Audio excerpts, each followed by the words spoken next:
લોકસભા ચૂંટણીને લઈને રાજ્યના બંને પક્ષો મેદાને ઉતર્યા છે ત્યારે લોકોમાં પ્રચાર કરવાની બાબતને લઈને એકબીજા ઉપર આક્ષેપ પ્રતિ આક્ષેપ કરતા હોય છે ત્યારે બનાસકાંઠામાં ભાજપ પ્રદેશ અધ્યક્ષ સી.આર. પાટીલના નિવેદનને લઈને કોંગ્રેસના મુખ્ય પ્રવક્તા ડોક્ટર મનીષ દોશીએ આક્ષેપ કર્યો છે.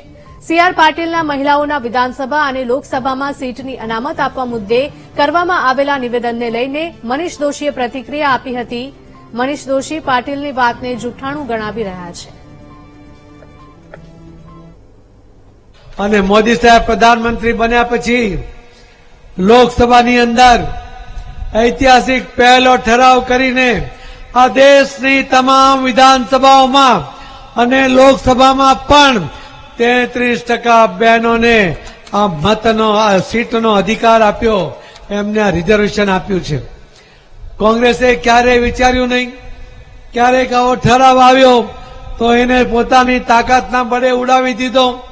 બહેનોને અધિકાર આપવામાં કોંગ્રેસને કાયમ માઠું લાગે છે. લોકસભાની ચૂંટણી જેમ જેમ નજદીક આવે છે, મતદાનનો દિવસ, ત્યારે ભાજપાના નેતાઓ જૂઠાણાની ભરમાર તો ફેલાવે પણ મૂળભૂત હકીકતોથી જોજનો દૂર એવી વાતો કરે. બનાસકાંઠાની એક જાહેર સભાની અંદર ભાજપાના અધ્યક્ષે પોતાનું જ્ઞાન પ્રદર્શિત કરતા જણાવ્યું કે મહિલાઓને મતાધિકાર નરેન્દ્રભાઈ મોદીએ આપ્યો. મને એમ લાગે છે કે આનાથી મોટું સુપર ડુપર જૂઠાણું કોઈનું હોઈ શકે નહીં.